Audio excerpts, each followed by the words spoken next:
Good evening, everyone, and thank you for being with us. And this is being part of our inaugural GenZero Tech Forum. Now, if you could go back in time, what would you change about the world? Well, if you look out at Marina Bay Sands, where we are today, you see the sea dotted with ships and planes above us to and from Changi Airport. So Singapore has established itself as an aviation and maritime hub, and there's no turning back. But there's a lot more we can do and must do to slow and stop planet warming emissions. And that's where low carbon fuels have a critical role to play in reaching net zero. But carbon removal technology has a different promise, turning back the clock.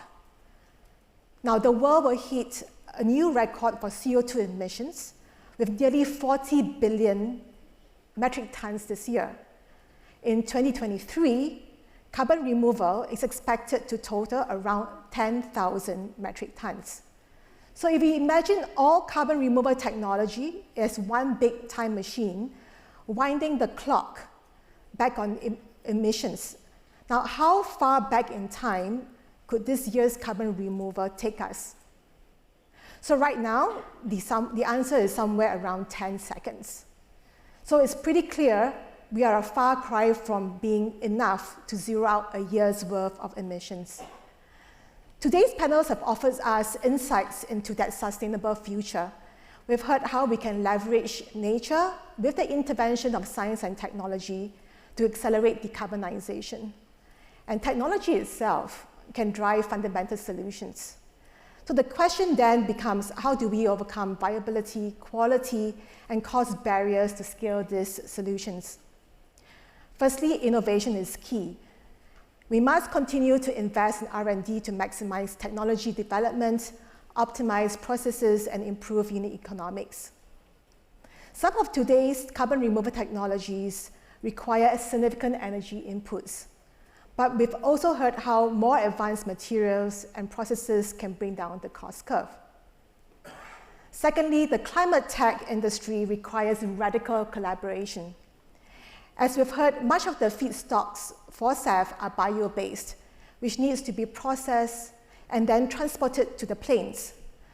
So the SAF industry requires agricultural producers, energy and industrial players, infrastructure developers, and airlines to all come together to build a new value chain needed for SAF to take off. Thirdly, we must create policy frameworks that encourage positive environmental outcomes. Governments must enact policies that incentivize sustainable practices and penalize carbon-intensive ones. Many airlines have offered carbon offsets to passengers for the past few years.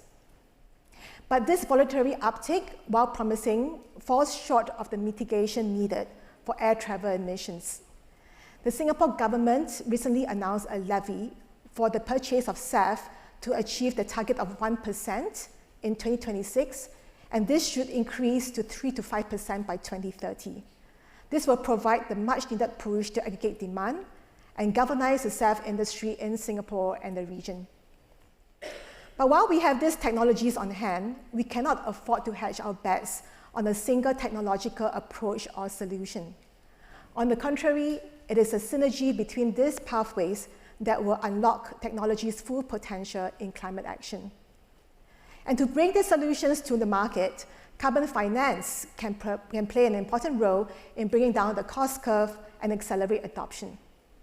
So while many of us associate carbon credits as being derived from nature solutions, technology-based credits play a critical role too.